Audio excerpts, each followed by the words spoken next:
Hola chicos, buenas tardes. Hoy les propongo que por un rato dejemos de lado a las bacterias para recordar las características de una célula eucariota. Esto es un tema que ustedes seguramente ya conocen. Lo único que quiero hacer yo es recordarles ciertos aspectos interesantes y por otro lado que piensen en las diferencias que existen entre una célula procariota y una célula eucariota. Esto tiene una importancia práctica realmente muy grande. Cuando más adelante estudiemos antibióticos, ustedes van a ver que la característica más importante que debería cumplir un antibiótico ideal es la toxicidad selectiva, es decir, que afecte a la célula bacteriana y no a la célula hospedadora, o sea, la célula nuestra, la célula animal. Para eso se tiene que tener muy en claro cuáles son las diferencias, es decir, la finalidad es encontrar sitios blanco, sitios diana, que estén presentes en una célula bacteriana y no en una célula eucariota, o por lo menos que si están sean lo suficientemente distintos como para cumplir con este tema de la toxicidad selectiva. Por eso digo, pongamos particular énfasis en ese tipo de cosas, sobre todo cuando ustedes lo estén estudiando. Bueno, una célula eucariota, como ustedes se acuerdan, en principio es de mayor tamaño que una bacteria, si bien, como siempre decimos, hay bacterias que son gigantes y podrían estar en un tamaño similar, pero en términos generales son más grandes y son más complejas, sobre todo porque tienen una gran cantidad de orgánulos rodeados de membrana, cosa que nunca va a ocurrir en una bacteria, y una región nuclear, es decir, un núcleo propiamente dicho rodeado de una membrana nuclear que tiene una infinidad de poros a través de los cuales se produce un intercambio entre el núcleo y el citoplasma. En el núcleo, por supuesto, está el ácido nucleico, el DNA, que en este caso está organizado en cromosomas.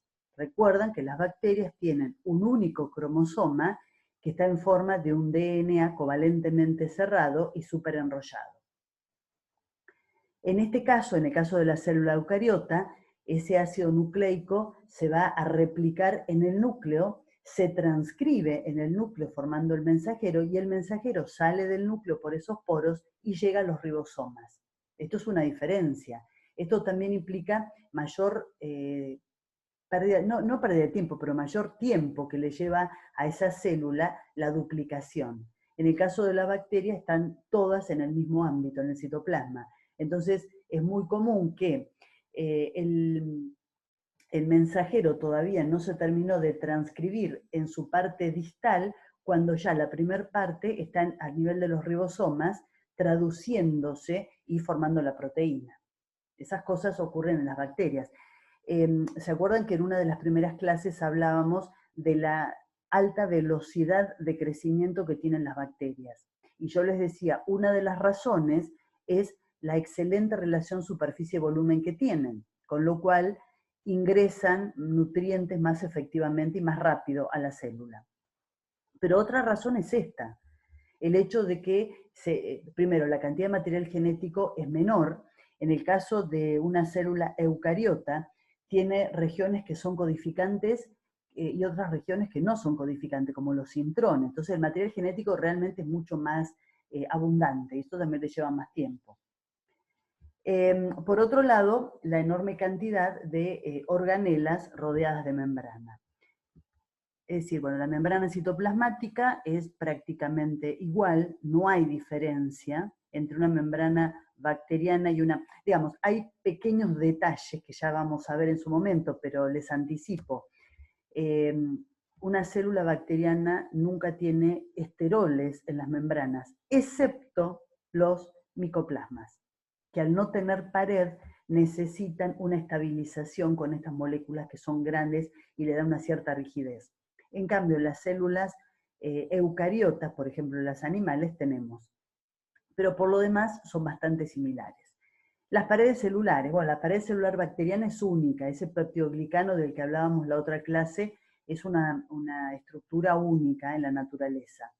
Pero la célula eucariota también puede tener pared celular. Los vegetales de hecho la tienen, los hongos también, las algas también tienen pared celular. La célula animal no lo tiene.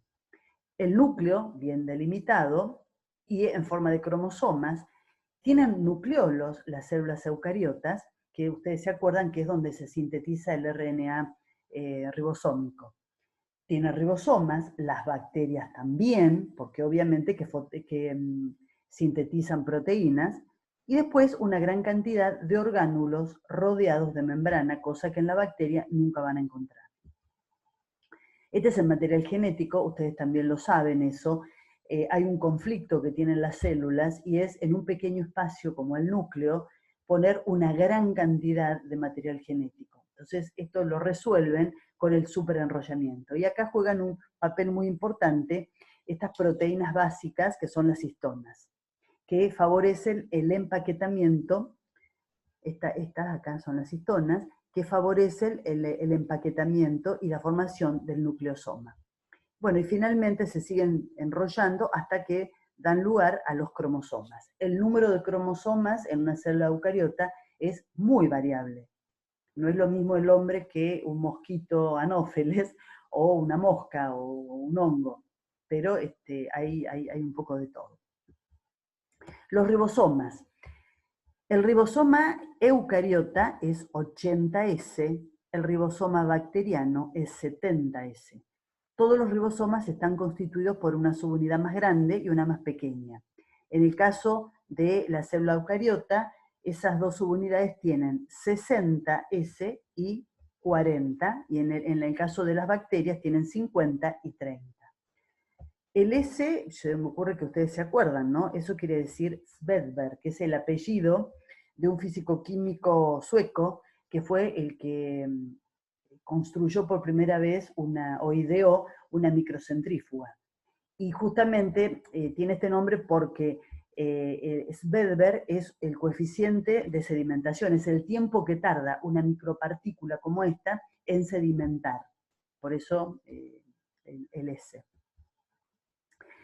En el caso de la célula eucariota hay sitios especiales para la producción de energía, que son las mitocondrias, en el caso de una célula animal, por ejemplo, y cloroplastos en una célula fotosintética como los vegetales.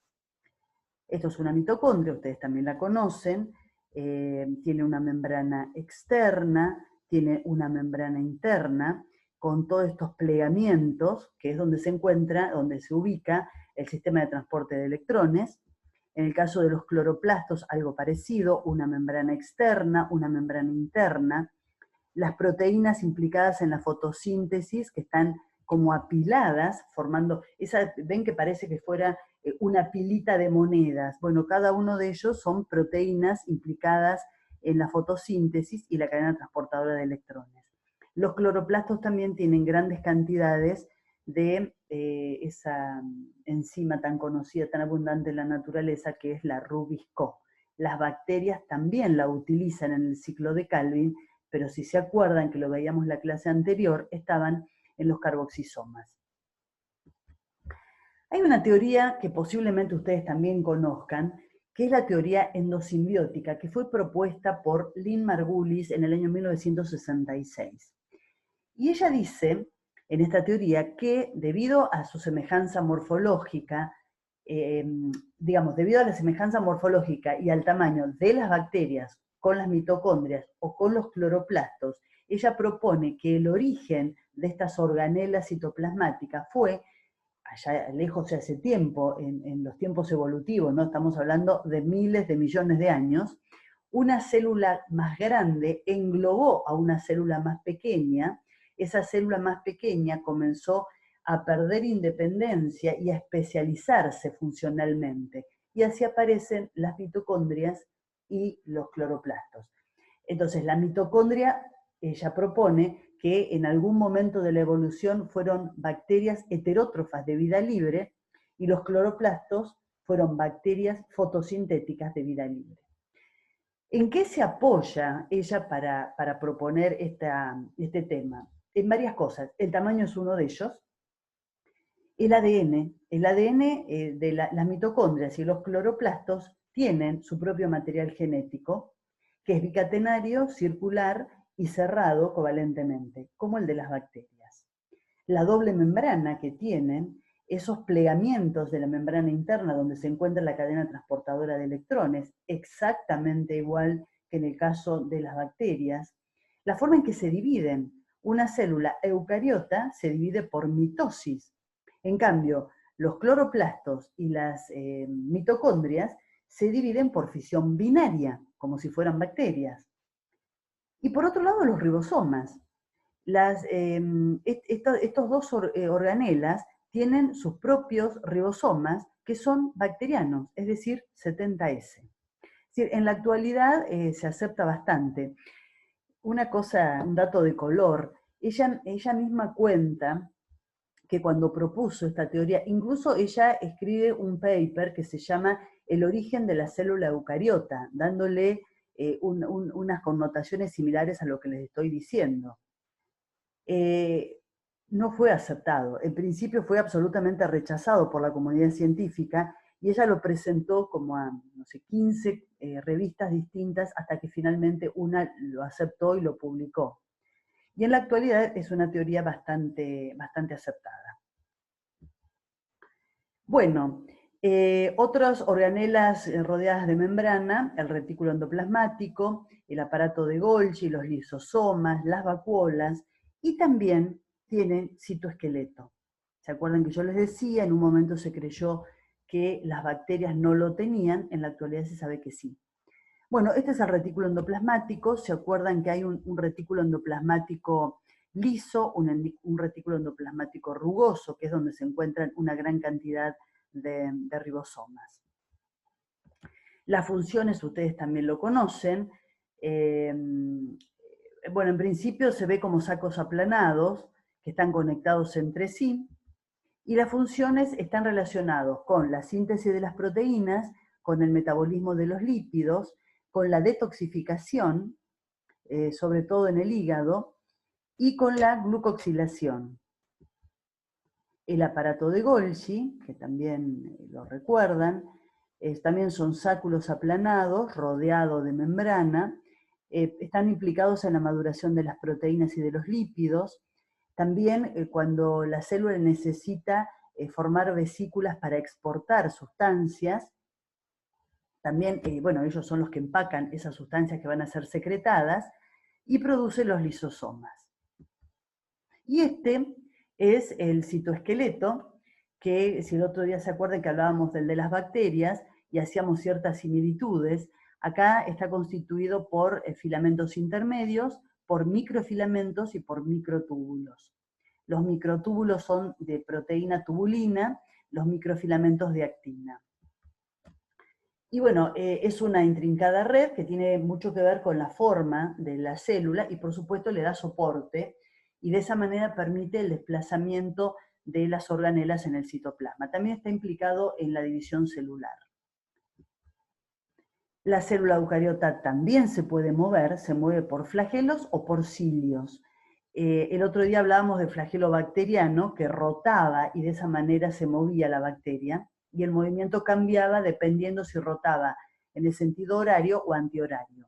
En este caso, el filamento eucariota se mueve como un látigo, o sea, se impulsa la célula moviéndose como si fuera un látigo. Y los cilios, ustedes vieron que hay muchos ciliados que tienen que ver también con la movilidad que tienen por estas prolongaciones que son más cortas y muy numerosas. La forma característica del flagelo eucariota, ¿se acuerdan con microtúbulos, el 9+2 famoso? Bueno, esto ya lo recuerdan. Y acá una tabla que saqué del Brock, si lo quieren ver más grande lo pueden ver ahí, que un poco la idea es hacer un resumen de las diferencias más importantes entre una célula eucariota y una célula procariota. Insisto, no pierdan de vista esto, porque más adelante en la materia vamos a volver sobre esto y es importante tener claro, por ejemplo, dónde están las diferencias. Bueno, y vamos al tema que nos ocupa hoy, que es el de los hongos. De hecho, hay toda una rama dentro de la biología, que es la micología, que es el estudio de los hongos y de las numerosas interacciones que tienen con organismos superiores, con animales y con vegetales también. Están dentro de un reino distinto, que es el reino fungi, son eucariotas, por supuesto, están muy extendidos en la naturaleza. Hay hongos en la tierra, que ustedes los deben conocer, sobre todo los honguitos de sombrero, si a ustedes les gusta la naturaleza y suelen ir a, no sé, la zona serrana nuestra, hay una gran cantidad de hongos que son terrestres, y hay otros que son acuáticos. Tienen estructuras vegetativas que pueden ser uni o pluricelulares. Tienen pared celular, todos los hongos tienen pared celular. Es un ejemplo de célula eucariota con pared celular, pero una pared celular que generalmente es de quitina, aunque algunas tienen otros polisacáridos. Se propagan por esporas. ¿Se acuerdan que el otro día yo les decía, ojo con la diferencia entre una espora bacteriana y una espora fúngica? Por supuesto que las estructuras son distintas, pero también la finalidad. La espora bacteriana es una estructura de supervivencia, mientras que las esporas fúngicas tienen una finalidad que es la reproducción. Los hongos pueden producir esporas sexuales y asexuales, pero siempre tienen finalidad de reproducción. En cuanto a la forma de crecimiento, hay hongos que son filamentosos, como estos que ven acá. Esto lo deben haber visto alguna vez en la heladera de su casa cuando una naranja, un zapallito o un pan negro les quedó más del tiempo aconsejado y aparecen esas manchas verdosas que si ustedes la miran con detenimiento, son filamentos, es como un crecimiento algodonoso. Ese tipo de crecimiento lo dan los hongos filamentosos. Otro que también conocen, que son las levaduras. Estas son levaduras vistas en un microscopio de fondo oscuro. Son células individuales, son ovaladas, y todo esto es el cuerpo del microorganismo. Y por otro lado, las setas, que eran las que yo les decía, el famoso honguito de sombrero. ¿Cómo se alimentan los hongos? Hay distintas formas. En principio no son fotosintéticos, ustedes saben que no son vegetales, son hongos, están en un reino distinto, por lo tanto no tienen ni cloroplastos ni clorofila, por supuesto tampoco. Se alimentan a partir de materia orgánica que está sintetizada por otros. Ese tipo de alimentación se llama heterótrofa o heterotrófica, da igual. Y tienen una gran capacidad para la síntesis de enzimas digestivas que rompen moléculas de gran tamaño para luego poder absorberlas. Muchos hongos, o sea, son todos heterótrofos, pero algunos son saprófitos. ¿Qué quiere decir? Que esa materia orgánica ya preformada de la cual se están alimentando es materia orgánica en descomposición. Ellos tienen mucho que ver en la descomposición de la materia orgánica. Por ejemplo, los restos vegetales son atacados por las enzimas fúngicas. Y también tienen que ver con la circulación de los nutrientes, como hablábamos de las bacterias en alguna de las primeras clases, y por lo tanto la fertilidad de los suelos. Hay otros hongos que son parásitos. Los otros son saprófitos, se alimentan de materia orgánica en descomposición. Estos son parásitos, es decir, desarrollan a expensas de otros, que pueden ser, en este caso, el dueño de ese pie es un humano. Esos hongos son el famoso pie de atleta, el tricofiton. Entonces, hay muchos hongos que producen micosis en humanos, pero también producen muchas enfermedades en los vegetales. De hecho, gran parte de las pérdidas de las cosechas se producen debido al ataque de hongos. Casi el 70% de las enfermedades de las plantas son producidas por hongos. El porcentaje restante pueden ser virus, viroides y bacterias también. Y hay otros hongos que se unen de una manera muy particular, pero no en forma de parásitos. Yo no sé si ustedes se acuerdan cuando hablaban en alguna materia del principio de la simbiosis. Hay distintas maneras en que dos organismos se pueden unir. Una de ellas es uno se beneficia y el otro se perjudica, como en el caso este de los parásitos, pero hay otro que se llama mutualismo, en el cual los dos elementos de esa unión se ven beneficiados. Hay muchos hongos que se unen a las raíces de las plantas, formando lo que se llaman micorrizas. Y los dos se benefician notablemente de esta unión. Y un hongo, se los comento porque seguramente lo conocen, son las trufas. Vieron que hay unos hongos que son muy caros por la forma en que hay que buscarlos y demás, pues son subterráneos, que tienen esa unión y se unen a los nogales, a los castaños. O sea, estos hongos, las trufas, están unidas a las raíces de ese tipo de plantas. Bueno, en cuanto a las estructuras, un poco más de lo que decíamos en un principio. Están los que son unicelulares, como las levaduras. Acá se ven levaduras, como las que ustedes usan para cocinar el pan o la pizza, vistas al microscopio electrónico. Pluricelulares, acá están viendo cómo desarrolla un hongo en una caja de Petri.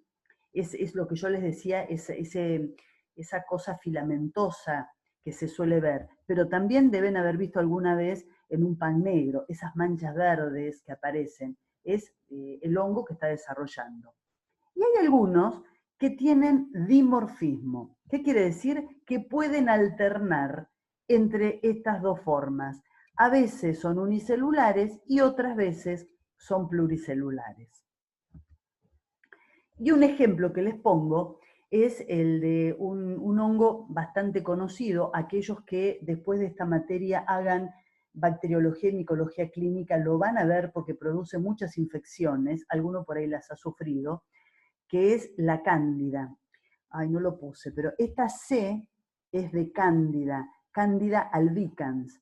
Es una levadura, ustedes la pueden ver de esta manera, la ven como si fuera una levadura de cerveza, pero alterna en una forma de desarrollo micelial o una forma de desarrollo levaduriforme. Producen candidiasis, las candidiasis orales en la boca, candidiasis vaginales. Bueno, en cuanto a los hongos filamentosos, o también llamados mohos, si uno lo ve a la lupa, porque son bastante grandes como para que uno los pueda ver fácilmente, o al microscopio también se ven, por supuesto, vamos a ver algo parecido a esto. Este es un hongo en particular que es el Penicillium, lo deben haber escuchado. Es el género a partir del cual Fleming, por el año 1928 más o menos, descubrió la penicilina. Lo que tienen es hifas, es decir, esto que ustedes ven acá como ramitas, que es donde se encuentra el citoplasma de este hongo y los núcleos. Pueden o no tener septos. ¿Ven estas divisiones transversales que acá en el dibujito aparecen? Son los septos. Y todo esto junto, es decir, todo el conjunto de hifas, toda esta red de hifas, es lo que constituye el micelio. ¿Sí? Entonces, el micelio del hongo, que es lo que ustedes ven en una caja de Petri, es una enorme cantidad de hifas que están creciendo. Y esas hifas pueden estar septadas o no. Acá hay un detalle. Estas son hifas cenocíticas, es decir, hifas que no tienen tabiques.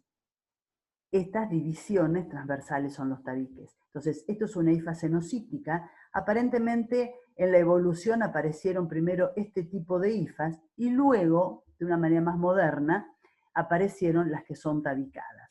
Digamos, ¿qué importancia tiene desde el punto de vista de la identificación del hongo? Los micólogos saben que hay algunos hongos que tienen el micelio tabicado y otros que no. Entonces, al ver el micelio, que se ve muy fácilmente, ya tienen una orientación sobre de qué tipo de hongo se puede estar tratando. Nuevamente, un poco más de lo mismo, este es un dibujito de una hifa septada, es decir, con esos septos transversales, y así se vería al microscopio óptico si ustedes ven un hongo que tiene hifas septadas. Y este es cenocítico, es decir, es como una gran bolsa donde se ven los núcleos que van de un lado para otro y no hay ningún tipo de septo. ¿Para qué es importante esto? Desde el punto de vista de la identificación del hongo. Así se ve un micelio. Esto es una foto en la lupa que se ve como una zona algodonosa. Si uno toma una pequeña cantidad de esto y lo miramos al microscopio, lo que van a ver son las hifas, una enorme cantidad de hifas que constituyen este micelio, que ustedes lo pueden ver a simple vista. Y acá les pongo como para que vayan familiarizándose con este tipo de terminología. Lo que es una hifa, el conjunto de hifas que forman los micelios, y acá aparece otra cosa más, que son las esporas. Las esporas, en el caso de los hongos, también se suelen llamar conidios, es decir, los conidios son esporas. Y acá de vuelta, la gran diferencia entre las bacterias y los hongos. Las esporas tienen una finalidad reproductiva. En el caso de las bacterias, son de supervivencia, son formas de resistencia a las condiciones ambientales adversas. ¿Cómo se reproducen los hongos? A diferencia de las bacterias, que la única manera de reproducción que tienen es asexual, los hongos se pueden reproducir asexual o sexualmente. La reproducción asexual puede ser por fragmentación de hifas. Eso lo van a ver muy fácilmente. Si ustedes tienen una placa de Petri con ese desarrollo algodonoso, toman una pequeña porción del mismo, con un ansa, y lo ponen en una caja de Petri con un medio de cultivo, pero que está estéril, rápidamente va a desarrollar el mismo micelio en esa nueva caja de Petri. Es decir, un trocito de micelio puede dar origen a una nueva desarrollo de hongo. Hay algunos que producen las esporas, entonces se producen las esporas, la espora cae en un lugar apropiado y desarrolla un nuevo micelio. Y si no, en el caso de las levaduras, por gemación. Lamentablemente se me congeló la animación que les había puesto, pero esto era una levadura que estaba gemando. Eso es en cuanto a la reproducción, es decir, ¿qué es la gemación? Perdón. Se forma como una pequeña, un chichón de esta célula inicial, se duplica todos los componentes celulares y van a la célula en formación y luego se separan. O sea, en algún momento quedan como una especie de 8 y luego se separan las dos células. Eso es una división por gemación. Es un tipo de reproducción asexual muy común en las levaduras. Y después tienen una reproducción sexual, lo que implica la formación de otro tipo de esporas que son sexuales. ¿Qué diferencia hay entre una espora sexual y una asexual? O sea, entre esta que está acá y esta, es que estas esporas son diploides. Estas esporas son haploides, porque tienen que unirse dos esporas para dar un cigoto. O sea, una típica reproducción sexual. Bueno, lo que les decía recién. ¿Qué tipo de esporas asexuales pueden producir los hongos? Dependiendo de qué tipo de hongos va a dar un tipo de esporas distintas. Esta transparencia lo que muestra son las distintas alternativas de formación de esporas asexuales que tienen los distintos géneros de hongos.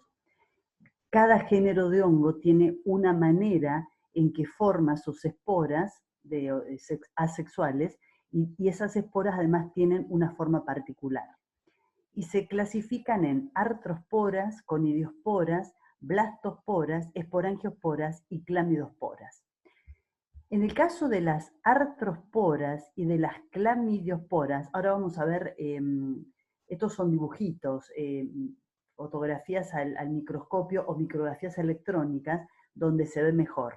Pero en estas dos, en realidad lo que hace el hongo es modificar una hifa, en general engruesa las paredes y se fragmenta.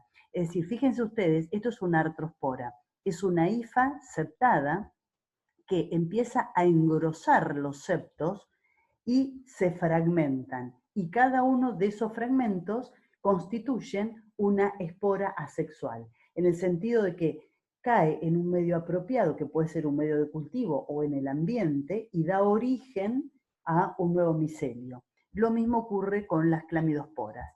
Las otras, a diferencia, lo que se forma es una de las tantas hifas que constituyen el micelio se diferencia, se la llama hifa fértil, y da una formación que toma distintos nombres, a partir de la cual se forman las esporitas. Ahora los vamos a ver en detalle. Esto es una micrografía electrónica donde se puede ver el micelio, un micelio originalmente tabicado, donde hay un engrosamiento de los septos y una fragmentación. Y cada una de estas zonas quedó transformada en una espora. Por la forma que tienen y por la manera en que se han formado, se llaman artrosporas. Pero viene directamente de una modificación de la hifa. Estas son las conidiosporas. En este caso, hay una hifa que se transforma o se modifica, se transforma en una hifa fértil, y en el extremo de la misma se forman una gran cantidad de conidios o de esporas que se llaman conidióforos. Es decir, todas esas pelotitas que se ven son las esporas que se liberan, son llevadas por el viento, si están en la naturaleza, caen en un medio apropiado y dan origen a un nuevo micelio. Algunos hongos que son bastante conocidos y que dan este tipo de esporas son el género Aspergillus. Esta es una micrografía electrónica. Se ve la hifa que se modifica en una hifa fértil, y ahí están las esporitas, que son esas pelotitas que se ven, que se van a liberar y van a dar origen a nuevos micelios. Y por este lado, el Penicillium, ese hongo que tiene forma de pincel. Los extremos del pincelito son una enorme cantidad de esporas o conidiosporas que van a caer y van a dar origen a un nuevo micelio. Estas son esporangiosporas. Sí, ustedes dirán, ¿qué nombres? Los micólogos son así, ponen nombres tremendos, pero así es. En este caso, nuevamente, hay un micelio, alguna de las hifas de ese micelio se transforma en una hifa fértil y en su extremo se producen las esporitas. La diferencia con el caso anterior del Penicillium o del Aspergillus es que esas pelotitas que son las esporas van a estar en el interior de una bolsa. En el otro caso no, estaban unidas unas a otras y luego cuando estaban maduras se liberaban. En este caso, están en el interior de una especie de bolsa que en definitiva queda llena de una gran cantidad de esporas, finalmente estalla y esas esporitas son dispersadas en el ambiente y cada una de ellas, si caen en un lugar apropiado, dan origen a un nuevo micelio. Esta bolsa se denomina esporangio. Por eso da origen a las esporangiosporas. Es decir, como en el caso anterior, una hifa fértil que se diferencia y da un esporangio en cuyo interior hay una enorme cantidad de esporas que se llaman esporangiosporas porque crecen en el interior de un esporangio. Esto sería lo que se ve en microscopio óptico con una tinción. Estas líneas que ustedes ven en cantidades es el micelio, y alguna de las hifas de ese micelio se diferencian y dan origen al esporangio, en cuyo interior está lleno de esporangiosporas. Es característico de un género que se llama Rhizopus. Luego esto estalla y se liberan las esporas que van a dar origen a nuevos micelios. Y luego las clamidosporas. ¿Se acuerdan que yo les dije, en los dos extremos, las artrosporas y las clamidosporas son modificaciones o engrosamientos de la propia hifa?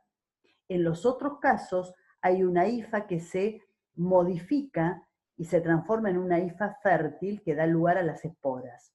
En este caso no, la propia hifa sufre un engrosamiento y en el interior se encuentran los conidios o las clamidosporas.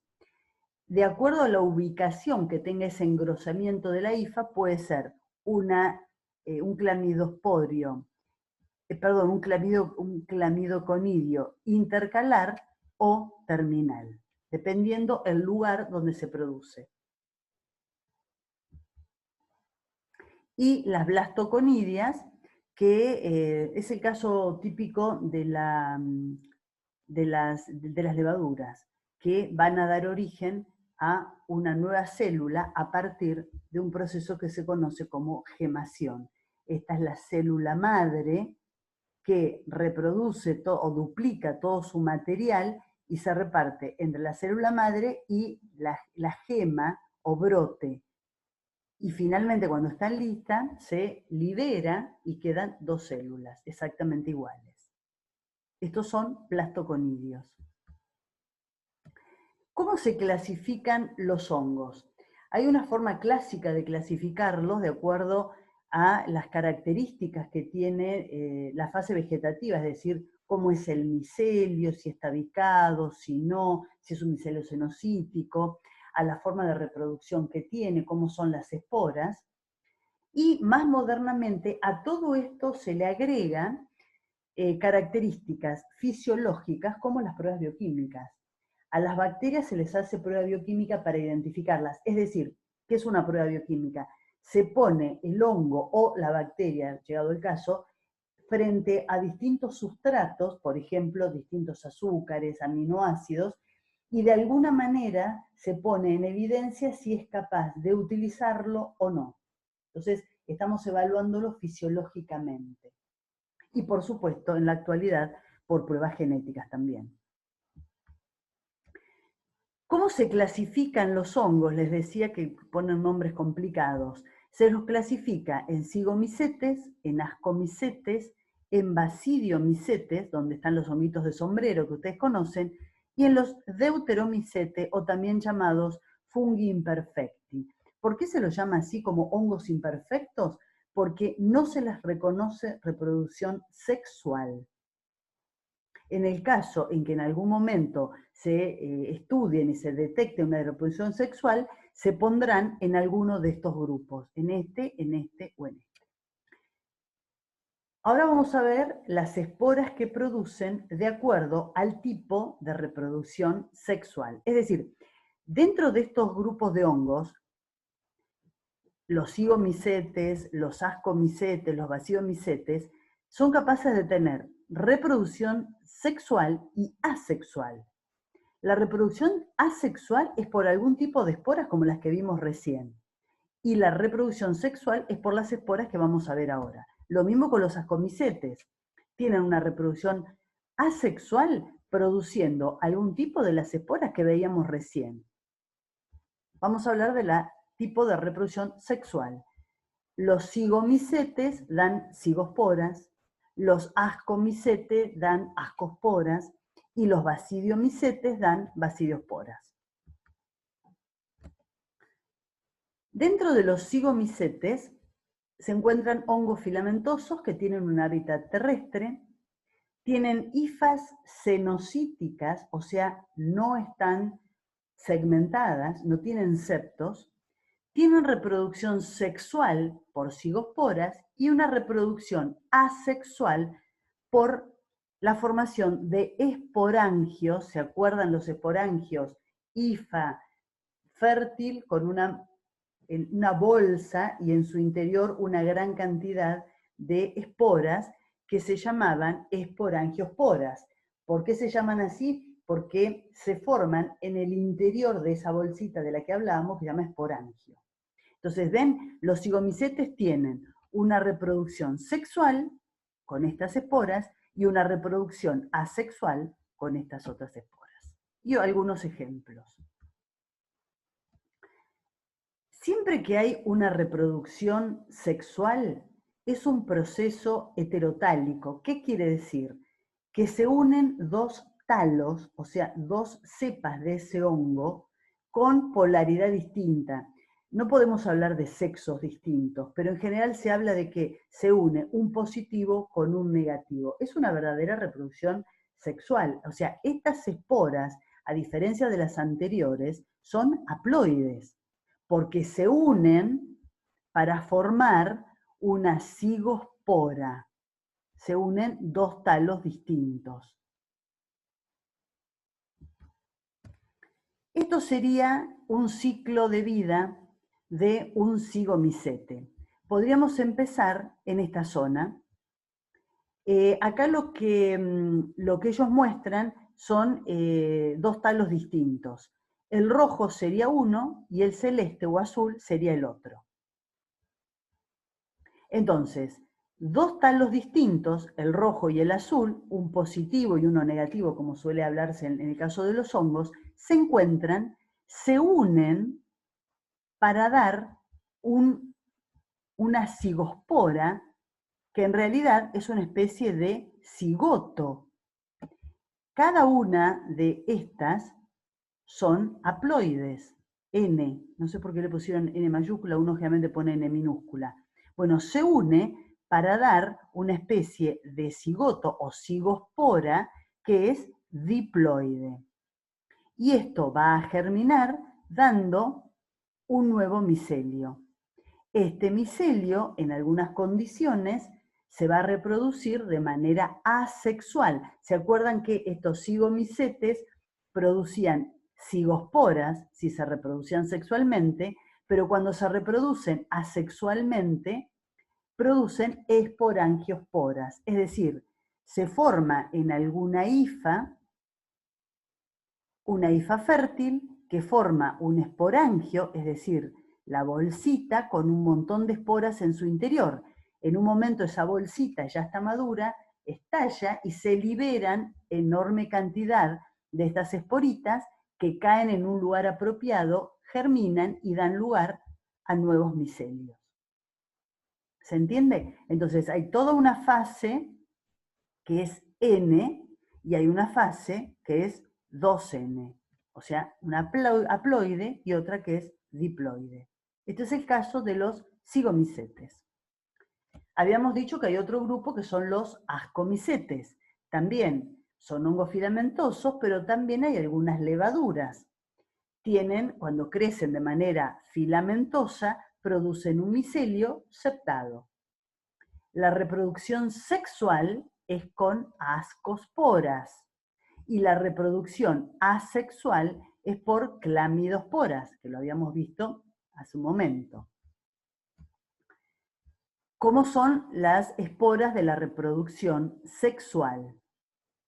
Son endosporas. ¿Por qué? Porque crecen en el interior de un saco que se llama asco. Este es fácil de acordarse.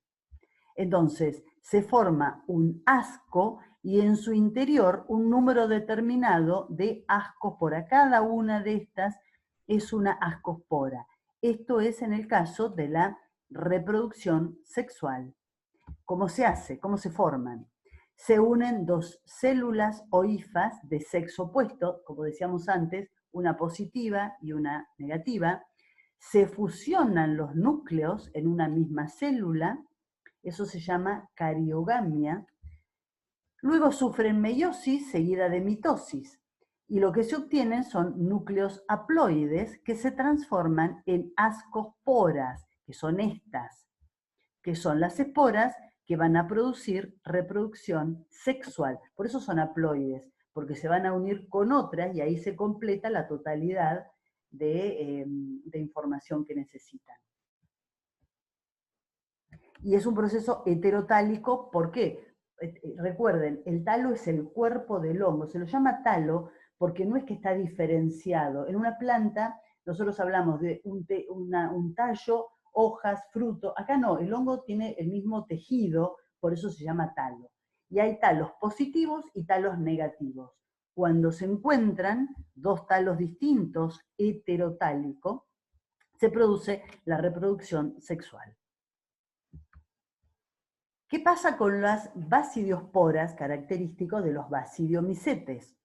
De vuelta, en este caso se unen dos hifas de sexo distinto, los núcleos se fusionan, habíamos dicho, eso se llama cariogamia, y se forma un basidio. Se produce meiosis, los núcleos migran hacia estructuras externas, como son estas, ¿Por qué dice externas? Porque en este caso eran internas porque estaban en el interior de un asco. Estas son externas, no están dentro de nada. Y de esa manera se forman las basidiosporas. Esto es lo que hacen los hongos comestibles. Y de vuelta el proceso sexual es heterotálico. Esto es un detalle. Todo eso que recién veíamos en un hongo, los basidomicetes son los honguitos de sombrero, se encuentran acá abajo. Debajo del sombrero, si alguna vez lo miran, están las laminillas donde se encuentran este detalle que habíamos visto acá. Esto ocurre en esta zona del honguito de sombrero.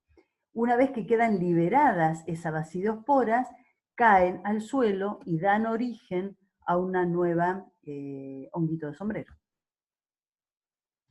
Y los deuteromicetes, los últimos que decíamos, son hongos filamentosos que tienen reproducción asexual, es decir, son capaces de producir esporas asexuales. ¿De qué tipo? De cualquiera de estos. Porque dentro de este grupo hay una gran cantidad de hongos a los cuales todavía no se les conoce una reproducción sexual.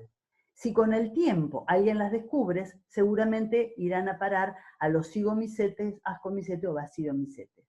Por lo pronto, solamente se les reconoce reproducción asexual y con cualquiera de estas esporas asexuadas. Y esto sería un detalle de cómo sería el crecimiento de un moho o de un hongo filamentoso cuando se reproduce asexualmente. Vamos a analizarlo de a poco a ver qué característica podemos ver. Estas son las hifas, son hifas tabicadas. Hay una hifa que se diferencia, que se produce una hifa fértil y va a dar esporas.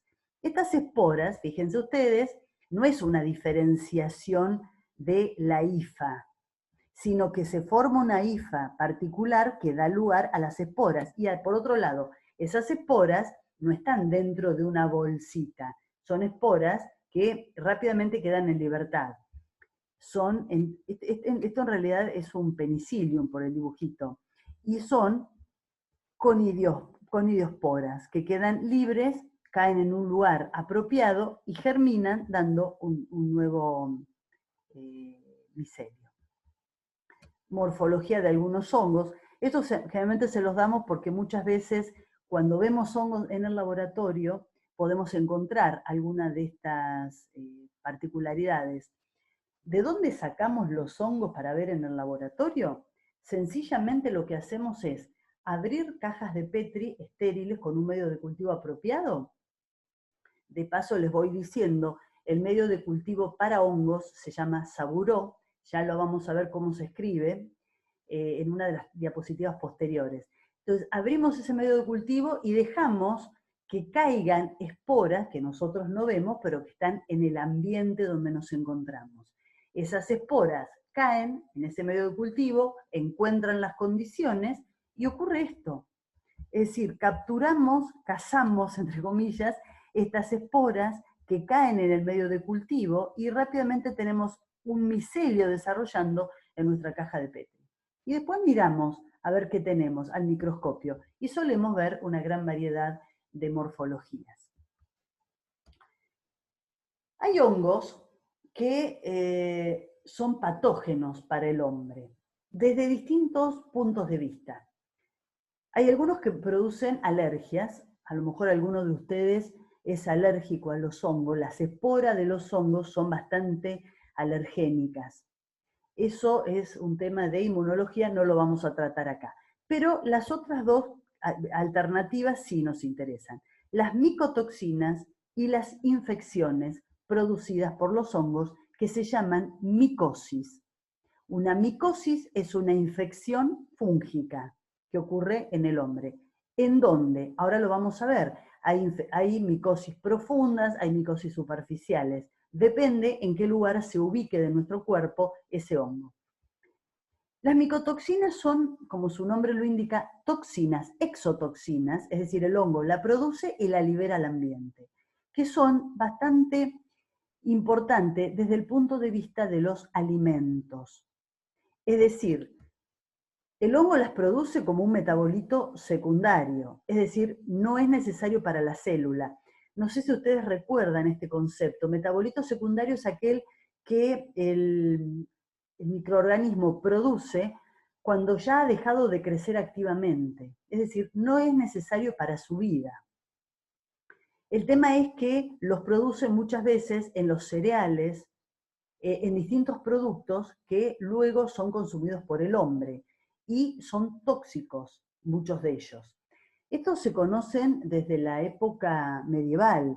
Hubieron grandes intoxicaciones producidas en la población por micotoxinas, que producían una serie de patologías como alucinaciones, la gente gritaba, salía corriendo por la calle, y claro, en esa época uno corría un serio riesgo de terminar en la hoguera porque consideraban que la persona estaba endemoniada o poseída por algún espíritu maligno.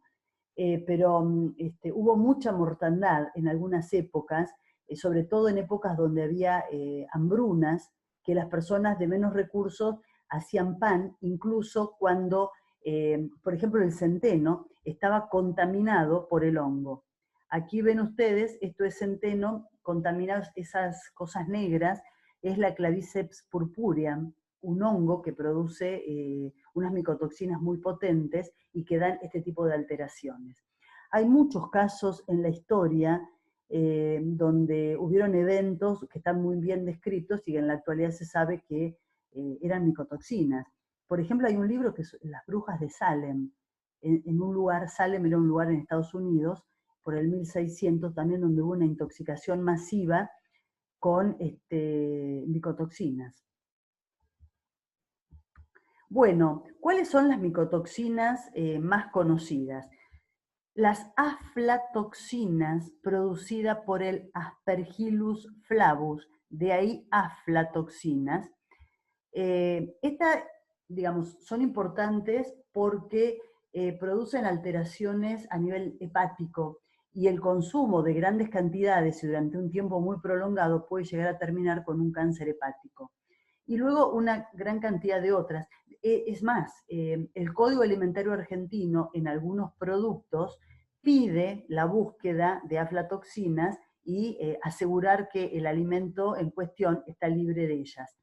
En otro lugar, que no es el código, sino la farmacopea, pide la búsqueda de aflatoxina en las hierbas que se utilizan para hacer infusiones.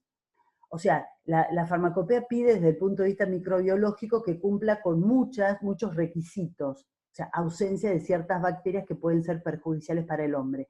Pero también pide que se asegure la ausencia de este tipo de toxinas. O sea, no solamente el código alimentario, sino también la farmacopea. Y bueno, acá otras que son muy importantes y que tienen distintos tipos de efectos sobre la salud de la población. Algunas de ellas afectan el sistema inmune, disminuyéndolo, otras producen distintos tipos de anemias. Es decir, el tema es el consumo en cantidades importantes y durante un tiempo importante también. Y después lo que llamamos las micosis. Hay alrededor de 50 especies de hongos que pueden producir enfermedades en el hombre. En realidad, la generalidad de los casos son casos leves. Es probable que más de uno de ustedes haya tenido algún tipo de micosis superficiales en la piel o, si no ir más lejos, caspa. Pero hay veces que las enfermedades fúngicas son más profundas y son más complejas. Las micosis superficiales están dadas por aquellos hongos que colonizan, también se llaman dermatofitos, porque pueden colonizar la piel, los pelos. En general son lesiones de este tipo. Esto es lo que se conoce como tiña, y esto es el pie de atleta, el tricofiton. El de la caspa es el Pityrosporum ovale, que seguramente en alguna propaganda de shampoo lo deben haber escuchado. Esas son micosis superficiales. Hay veces que los hongos logran afectar capas más profundas de la piel y dan lesiones como esta. La lobomicosis no es común en nuestro país, es en zonas en África, por ejemplo, pero lo puse como muestra de una afección bastante llamativa. La esporotricosis sí se puede producir, a veces ocurren estas cosas porque el hongo se encuentra en el suelo, las esporas del hongo están en el suelo, trabajando, haciendo jardinería o en la tierra, uno se puede lastimar, puede ingresar la espora y puede producir cosas de este tipo. Estas están colonizando capas más profundas de la piel. Y las más preocupantes de todas, por el tipo de patologías que producen, son las micosis sistémicas o profundas. Es decir, es cuando el hongo logra multiplicarse en órganos, como por ejemplo los pulmones. Dentro de las que producen lesiones en los pulmones está la histoplasmosis, el hongo es el histoplasma, o la coccidiosis. Casos de histoplasmosis hay, por ejemplo, en gente que va a limpiar galpones que están cerrados desde hace mucho tiempo y las esporas del hongo están en grandes cantidades en suspensión. Tienen que ser zonas o lugares oscuros, lugares con una humedad importante porque el hongo necesita humedad para desarrollar mejor, y están las esporas en suspensión o se ponen en suspensión por el trajinar de las personas. Y esas esporas se respiran, llegan a los pulmones y ahí producen los problemas. Y después hay lo que se llama micosis oportunistas. El término oportunista se da no solamente en los hongos, sino también en las bacterias. Hay bacterias oportunistas, es decir, vieron que en varias oportunidades hablamos, hay bacterias inocuas con las cuales convivimos sin ningún problema, hay bacterias patógenas, es decir, aquellas que son capaces de producir daños en el hombre, porque tienen factores de patogenicidad, es decir, herramientas o armamento que les permiten dañarnos. Y hay otros que son oportunistas, es decir, como las personas, ¿no? Si se les presenta la oportunidad, pueden dañarnos. Y ahí está la cándida. La cándida desarrolla en general como una levadura, si la ponemos en un medio de cultivo parece una bacteria, y produce cosas como esta. Esto es una candidiasis oral, es decir, todo eso blanco que ustedes ven es el desarrollo de la bacteria. ¿Por qué podría ocurrir esto? Estas cosas suelen darse después de un tratamiento antibiótico prolongado. Esta levadura suele encontrarse en la boca, pero en la boca hay muchas bacterias que constituyen la microbiota de la boca. Entonces, estando saludable esa microbiota, hay mucha competencia y si hubiera alguna cándida, no puede desarrollar demasiado. Habrá, pero controlada. Un tratamiento antibiótico durante mucho tiempo puede lograr eh, alterar de una manera bastante importante esa microbiota, dejando el espacio para la cándida, que aprovecha esa oportunidad, de ahí el nombre de oportunista, y prolifera demasiado. Lo mismo puede ocurrir en vagina con la candidiasis vaginal. Bueno, ¿cómo se hace el diagnóstico? Ahí está el medio de cultivo que yo les decía, el saburó. El saburó tiene la particularidad de un pH bastante bajo. Sobre el saburó, sobre el pH y demás, ya vamos a hablar más adelante.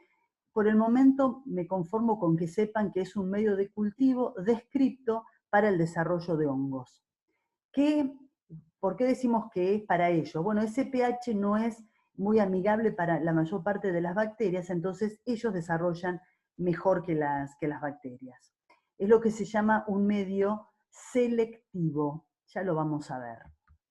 Estos son desarrollos, esto es un hongo filamentoso en una placa de Petri con el medio saburó, y esto es una levadura en el mismo medio. Fíjense ustedes, bueno, no han visto desarrollos de bacterias, pero las levaduras dan colonias muy similares a las de las bacterias.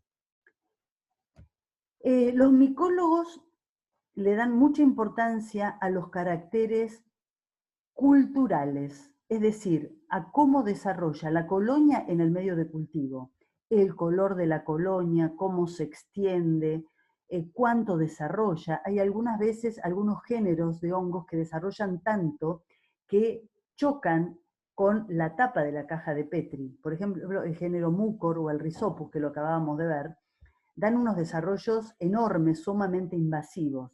Entonces, todo eso es información que el micólogo utiliza para la identificación. O sea, es importante los caracteres culturales de la colonia. Hay que ser también claro, ¿no?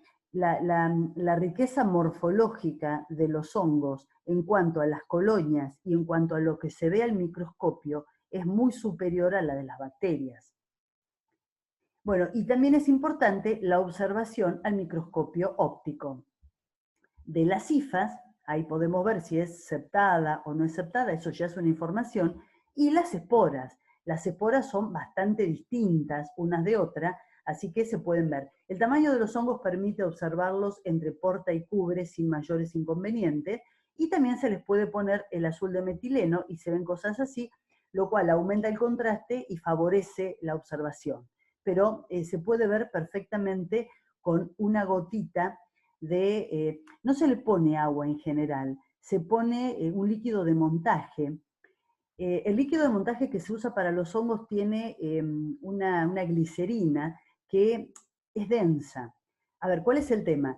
El tamaño de los hongos es, por supuesto, muy superior al de las bacterias. Ustedes lo ven a simple vista, las cifas.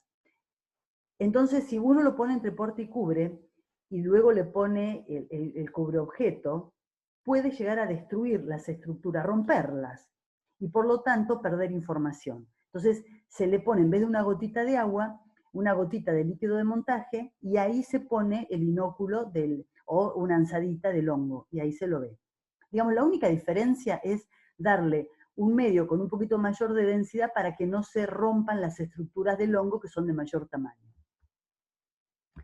Acá donde yo les decía de lo que se ve al microscopio y la riqueza morfológica. Fíjense ustedes que son bastante distintos. Para el ojo avesado del micólogo, no es mi caso, es fácil diferenciar esto de esto.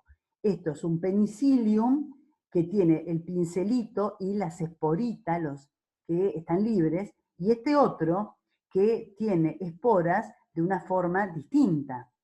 Lo mismo que esto o que esto. Digamos, a esto nos referimos con la riqueza morfológica de los hongos.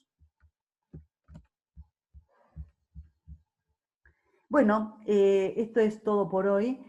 Tómenlo con calma, insisto, los micólogos son complejos, los hongos son complejos en cuanto a sus ciclos de vida también. La idea no es que se estudien de memoria los ciclos de vida de los distintos hongos, pero sí que tengan herramientas como para, primero, conocer cuáles son las afecciones que pueden dar al ser humano, digamos, las micosis, las micotoxinas o, de última, las alergias. La variedad morfológica que uno puede ver al microscopio y también en la caja de Petri, las formas, los medios en los cuales lo vamos a hacer desarrollar, tener ya el medio saburó, y por otro lado, que tienen estructuras sexuales y asexuales, y que la diferencia en cuanto a la formación y a la morfología de esas esporas también favorece la clasificación, o sea, la taxonomía de los hongos. Bueno, chicos, muchas gracias y nos seguimos viendo el viernes.